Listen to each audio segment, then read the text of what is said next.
Hello class, before we begin, let us start with a prayer. Psalm 23.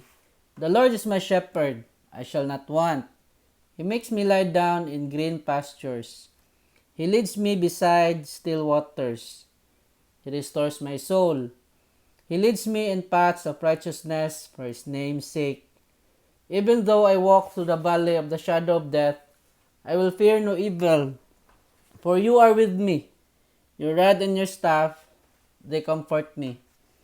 You prepare a table before me in the presence of my enemies. You anoint my head with oil. My cup overflows. Surely, goodness and mercy shall follow me all the days of my life, and I shall dwell in the house of the Lord forever. Amen. So our topic for today, class, is all about the witness protection, security, and benefit program of the government.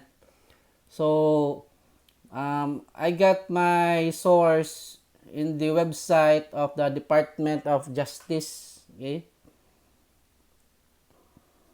So, this is their logo, the Department of Justice.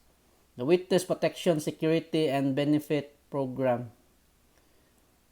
So, under this guideline, what is the Witness Protection Program of the government? It is a program established under Republic Act No. 6981, otherwise known as the Witness Protection, Security, and Benefit Act, which seeks to encourage a person who has witnessed or has knowledge of the commission of a crime. Okay, so this entails that the eyewitness has personal knowledge of the crime being committed by the perpetrator.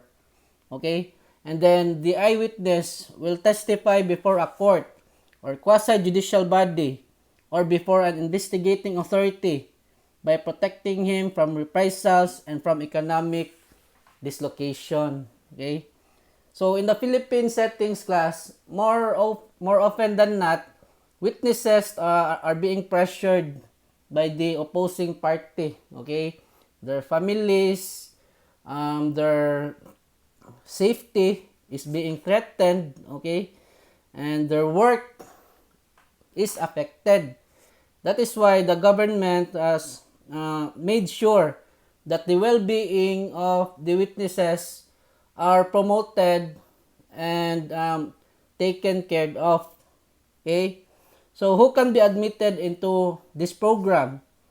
So, the following individuals or witnesses can be admitted. Any person who has knowledge, okay, personal knowledge, class, of or information on the commission of a crime and has testified or is testifying or is willing to testify. Okay? So, one requirement of the law is that the eyewitness should testify in court before he or she will be protected by this program. So, a witness in a congressional investigation, upon the recommendation of the Legislative Committee, where his testimony is needed, and with the approval of the Senate President or the Speaker of the House of Representatives, as the case may be. Okay? So, in Congress, class, there are quasi-judicial hearings. Okay? So, the legislative heads like the Senate President and the Speaker of the House, okay, they can give protection to their witnesses, okay, or source person, so that they will be protected from the reprisals of anybody which has conflict with their statement. Next, a witness who participated in the commission of a crime and who desires to be a state witness. Okay? So, this program, class, will also extend to the perpetrator themselves, provided that their participation is not that critical to the case. And then, lastly, an accused who is discharged from an information or criminal complaint by the court in order that he may be a state witness. Okay, so even though he participated in the commission of the crime, as long as he will turn into a state witness, then he will be protected by this program. Okay. Next, who are disqualified for admission into the program? So, an applicant will not be admitted into the program if the following conditions are present. The offense in which his testimony will be used is not a grave felony. Okay? So, the gravity of the felony will be considered because the government will spend for the protection of the person, of the witness. That is why one of the requirement is that the felony itself must be grave, or the gravity of the crime is taken into consideration. Okay, whether or not the government should spend for the protection of this person. Next, his testimony cannot be substantially corroborated and its material points. Okay, so another disqualification if the testimony of the eyewitness cannot stand because there is no corroboration in court. Okay? Next, he or any member of his family within the second degree of consanguinity or affinity has not been threatened with death or bodily injury, or there is no likelihood that he will be killed, forced, intimidated, harassed, or corrupted to prevent him from testifying or to testify falsely or evasively because or on account of his testimony. Okay, so the facts and circumstances class is also taken into consideration.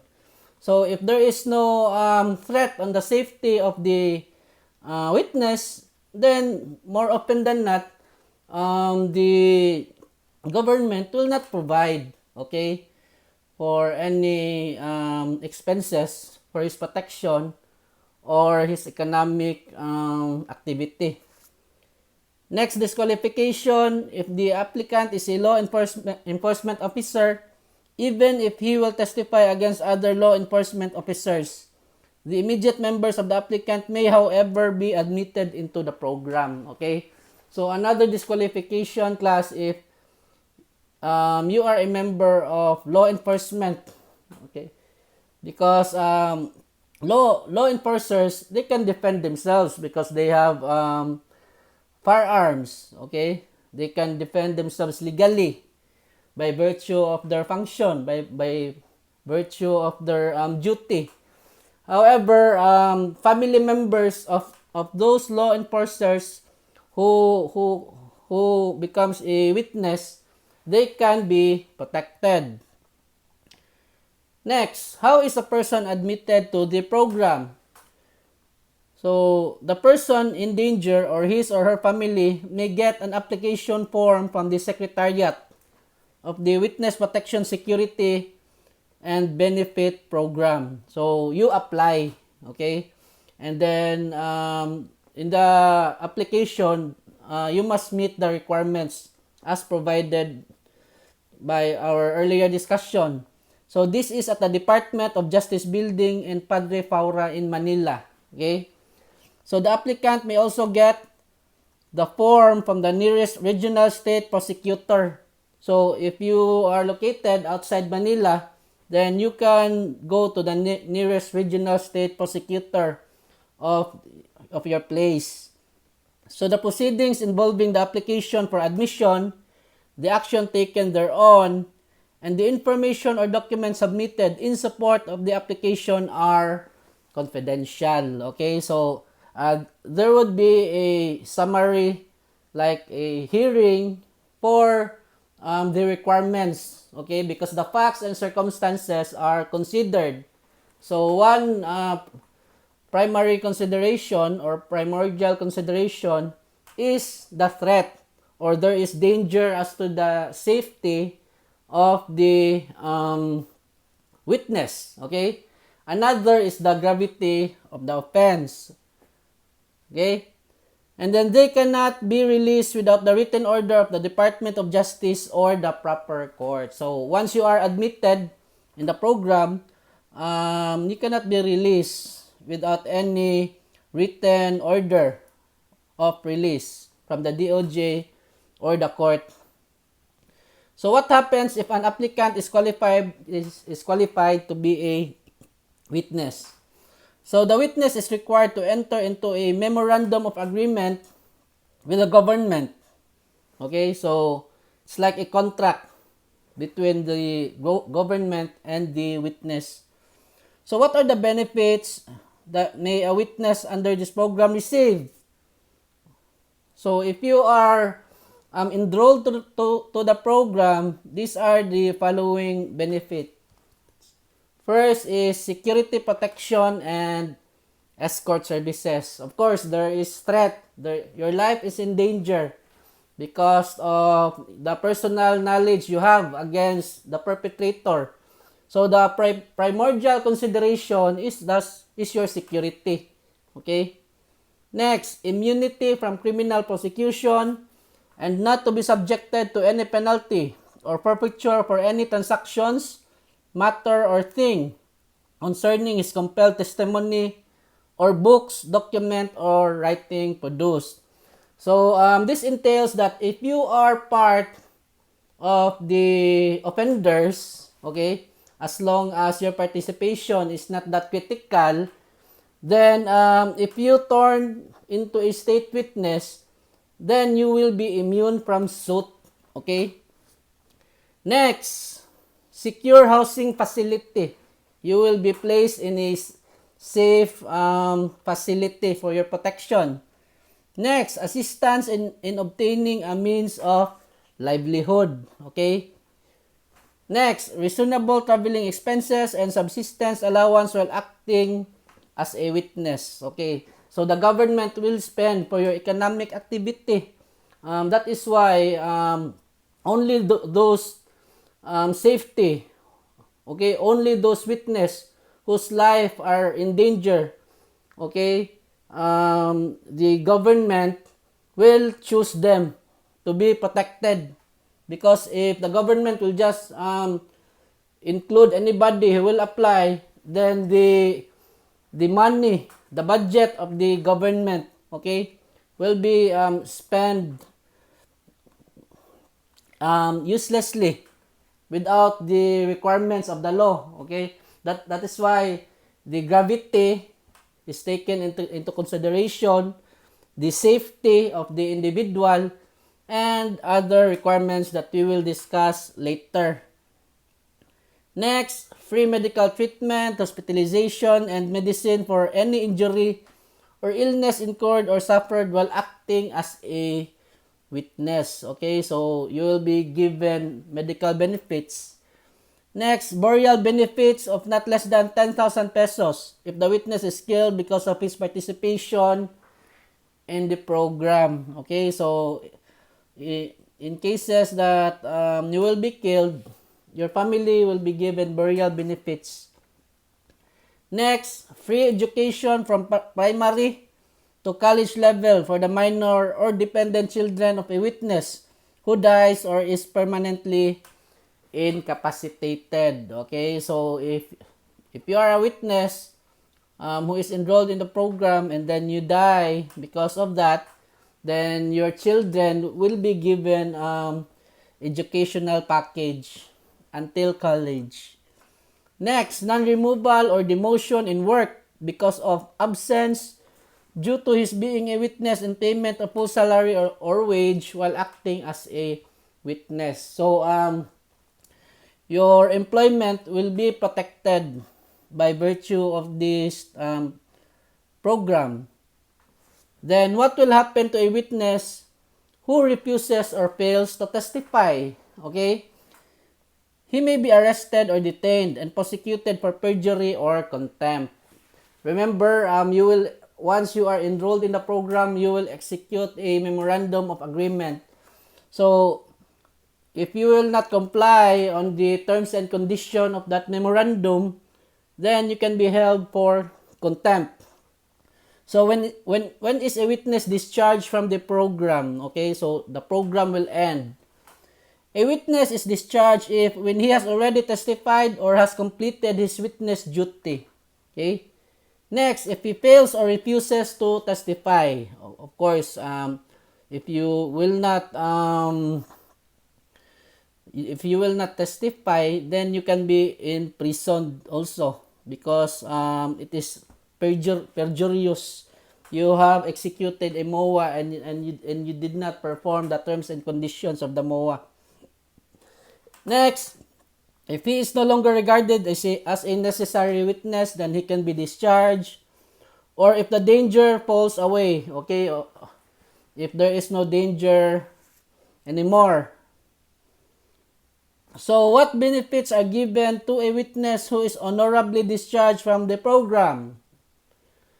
So after being honorably discharged as a witness, he and any member of his family within the second civil degree of consanguinity or affinity may be relocated in an area where he will be safe and or given a new personal identity. Okay?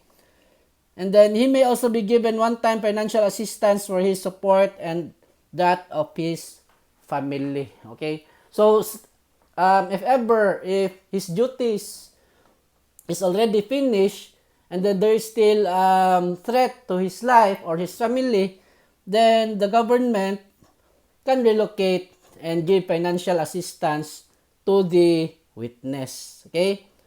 So, requirements for the Witness Protection, Security, and Benefit Program by virtue of RA number 6981. So, here are the requirements, class.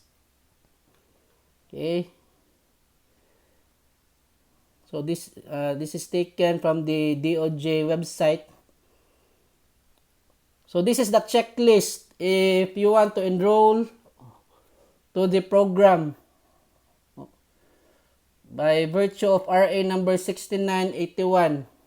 Application checklist. Okay, first, applicant has witnessed or has knowledge of or information on the commission of a crime and has testified or is testifying or about to testify. Okay, so this is the checklist. If this condition is present, you check. Next, accomplishment of an application form. So, there is a check. Okay, next, referral or recommendation letter from the proper government agency.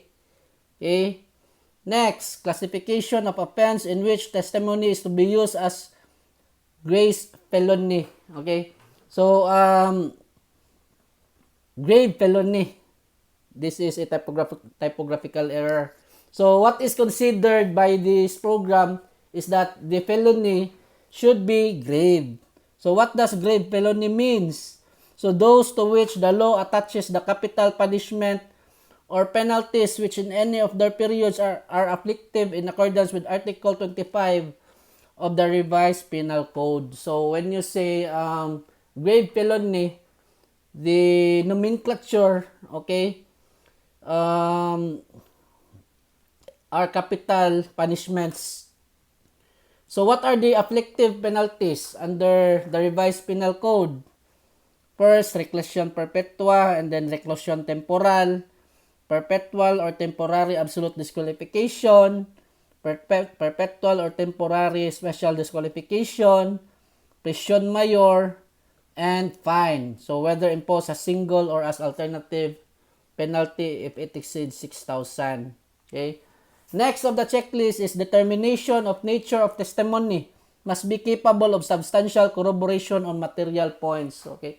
Like what we discussed earlier, the testimony of the witness should stand in court and it must be corroborated with other witnesses. Next, existence of threat to life or bodily injury against applicant or any of his family member within the second degree of consanguinity or affinity, or likelihood that the applicant will be killed, forced, intimidated, harassed, or corrupted to prevent him from testifying or to testify or evasively. Okay? So, you need to prove it as facts. Okay, prove the facts and circumstance that there is danger in your life so that you will be admitted to the program. Then next checklist is the statement under oath that he is not a law enforcement officer. Okay, because if you are a law enforcement officer, then you are not qualified because you can defend yourself. However, your family members are qualified. Next on the checklist, sworn statement of the witness applicant detailing his knowledge or information on the commission of the crime. Okay, so affidavit of the facts and circumstances. Next, sworn statement or corroborating witnesses. Next, sworn statement of police investigator. And then next on the checklist is the police report. Next, marriage contract if applicable, then duly certified by NSO or the Civil Registrar's Office. Next on the checklist, birth certificate of unmarried child or children below 18 years old, duly certified by NSO or the Civil Registrar's Office. Next on the checklist, certification from a law enforcement agency officer of the existence of threats or harassment as contemplated under Section 3 of RA 6981. Okay? Next on the checklist, certificate of materiality and indispensability of the applicant's testimony executed by the investigating prosecutor. Okay? And then lastly, for discharge, resolution of the case, and then information of the case. So additional requirements, checklist, if you are a state witness, certificate of prosecutor or investigating officer as to such absolute necessity or materiality of his offered testimony. Okay? And then non-availability of other direct evidence for proper prosecution. Okay? So these are the requirements last. Next, he does not appear to be the most guilty. Okay? If your participation is just minimal. However, if you are the main proponent of the crime, then you are not allowed to be a state witness. Next, NBI clearance certificate that he has never been convicted of any crime involving moral turpitude. Okay, example, everything done contrary to justice, honesty, modesty, or good morals is done with turpitude. Like estafa, bribery, perjury, forgery, theft, adultery, arson, and etc. And then lastly, execute a sworn statement detailing the manner in which the offense was committed and his participation therein. Okay, so these are affidavits class which the requirements you should comply, and then it must be stated there clearly. Then witness in case of legislative investigation in aid of legislation. Okay, so these are hearings conducted by quasi-judicial bodies like the Senate or Congress. Okay, so sometimes they term it investigation in aid of legislation. So the requirements are express consent of the witness and then recommendation of legislative committee by President of Senate or the House Speaker of the House of Representatives as the case may be. And then in case of minor applicants, the social case study report from the DSWD. Okay? So basically class, that's the checklist when you want to avail the programs of RA number 6981, otherwise known as the Witness Protection, Security, and Benefit Program. Okay? This is a program to ensure that justice will be served, okay? And then witnesses will be protected, okay? So I think that's it. If you have question, just email me or message me, okay? Thank you, class. Bye.